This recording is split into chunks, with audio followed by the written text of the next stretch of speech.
就業向來係社會最關心嘅議題。早前政府喺施政答問回應工聯議員嘅時候呢，係表示會落實公共工程外判合約嘅優先招聘本地人嘅政策。本年嘅政府亦將全面檢討並完善外地僱員審批制度，更好咁調配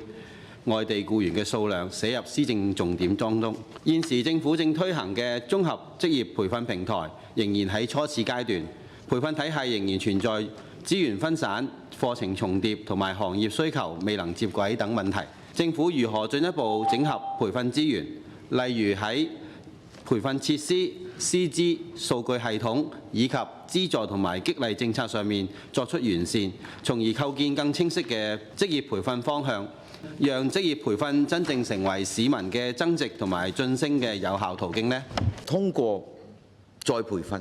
政府同社團一齊去再培訓呢，係推動提高我哋青年同埋待業嘅又好，想轉職嘅又好，工作嘅嗰個能力係大家共同努力嘅一個方向嚟。希望嗰個平台呢，阿大司長嗰度呢，係嗰個亦都係要做向上性去做呢個平台。呢個平台呢，係要同勞工局、澳門生產力暨科技主義中心、旅遊大學又好，逐步去綜合性嗰個行業一齊建立一個平台。呢個規劃緊有針對性1+4產業去培訓，大健康又好，綜合旅遊又好，